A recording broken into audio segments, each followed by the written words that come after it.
So ayan mga boss, nandito tayo ngayon sa may Pasig. Ayan, kakalabas lang natin.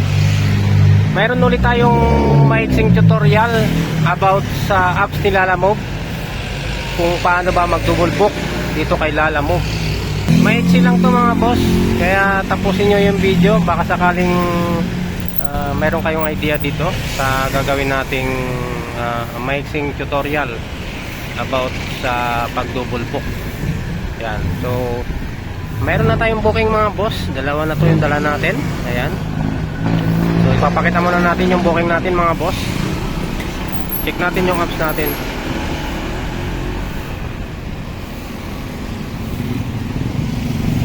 Ayan, meron na tayong Pasig at Taguig. Tapos yung isa Pasig lang.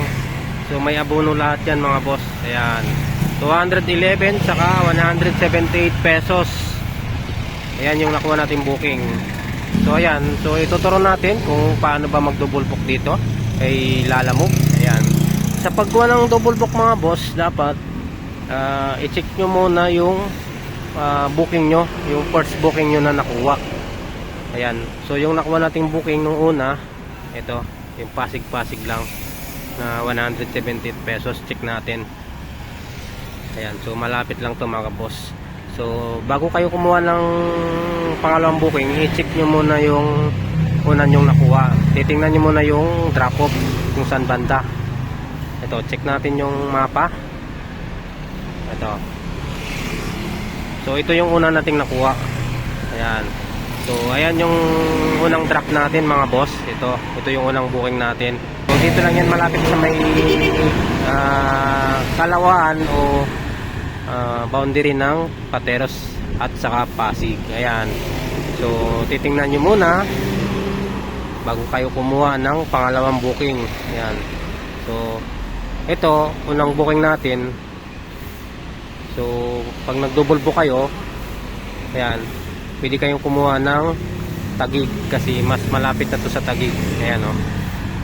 So dapat pag kumuha kayo ng pangalawang booking, malapit lang yan dito sa unang drop mo o sa unang nakuha mong booking. Ayan, so check mo muna kung saan mas malapit yung drop nito. Ayan, so Taguig, pwede kayong kumuha ng pangalawang booking sa Taguig. Ayan, pwede rin sa Pasig. Basta Pasig madadaanan nyo. Ayan, so ayan yung mapa natin, yung unang nakuha natin. So back natin, titingnan natin yung pangalawang booking na nakuha natin mga boss. Ito yung Pasig to Taguig naman. Ayan, so ito yung pangalawa. Ayan, so titingnan natin yung mapa ng drop off. Ayan, so 8.1 kilometers lang. So check natin kung saan banda to. Ayan, so ayan o, magkalapit lang. So dito yung una nating drop, dito sa bandang ilog na to. Ayan, dito siya.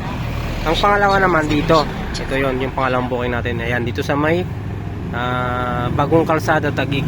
Ayan o. So ito yung unahin natin, yung nandito. Ayan, dito sa may bandang Ilis Road.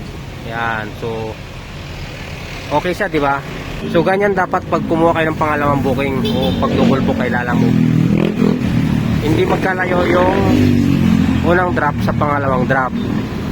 Ayan, Pasig tsaka Taguig. Ito yung una kong booking, pagkain nga to. Papakita ko sa inyo yung pagkain na nakuha ko. Ayan o, Sangyupsal. Ayan, yan yung una nating drop. Sa protocol ni Lalamove, bawal talaga sabayan yung pagkain, pero nasa diskarte mo na lang yan. Ayan, so yan yung una nating drop mga boss, yung pagkain. Pag pagkain yung dala mo, dapat siya talaga yung maunang drop, kasi hindi siya pwedeng ipahuli, o pwede naman ipahuli, pero dapat magkalapit lang sila, hindi siya magkalayo. Kasi pag magkahiwalay yung lugar niyan, tapos yung dala mong pagkain madaling masira, mayayari ka sa customer. So dapat pag nag-double book ka, pag may pagkain, unahin mo talaga siya. So yan. So ganun ang pag-double book kay Lalamove mga boss. Tingnan nyo muna yung mapa nung una nyong nakuha, kung saan banda, bago kayo kumuha ng pangalawa. Pasig-pasig yung una kong nakuha eh. So Taguig, pwede rin kayo magparanyake kasi madadaanan nyo yung Pasig. Basta dito lang, basta madadaanan mo lang yung una mong nakuha. Ayan, hindi sila magkalayo. Hindi ka pwedeng kumuha ng Pasay o Manila kasi magkalayo na yon. So ayan, Pasig, Paranaque, Las Piñas. Ayan, pwede kang kumuha ng pangsabay dyan pag ganyan yung nakuha mong booking. Ayan, kasi tayo yung nakuha natin Pasig-Pasig lang, so dito lang yan, malapit lang. Yung pangalawa sa Taguig lang, ayan, magkadikit lang. So ganun dapat pag kumuha kayo ng double book. Kayo basta-basta kumuha ng pangalawang booking na magkalayo, dapat magkalapit talaga para pag nagka-problema, pag nag-update si customer o tumawag sa inyo kung asa na kayo banda, eh at least malapit lang kayo dun sa pangalawang drop. Ganun dapat para hindi kayo i-report kung sakali. Basta nasa diskarte nyo lang yan mga boss pag nag-double book kayo. Basta magkalapit lang ng lugar, titingnan yung maigi yung mapa, kung sino yung mas malapit, yun ang unahin nyo. Basta hindi lang siya pagkain, pero pag pagkain naman, eh, kailangan yung unahin yung pagkain talaga. 20 minutes later.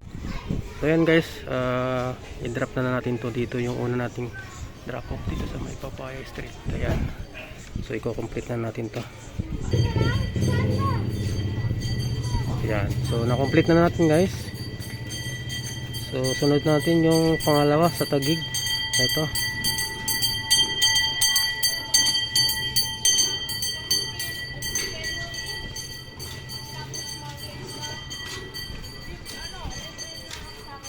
So malapit na lang to. So nasa 4.3 kilometers na lang guys. So deliver muna natin to. 20 minutes later. Na-complete na rin natin yung booking ng pangalawa. Ayan. So ganun lang guys pag double book kay Lalamove. Check mo lang dapat kung saan malapit para ma-check mo yung address. Magkakumuha ng pangalawang double book. Paalam po si Buhay Kalsada Motovlog. Hanggang sa muli po.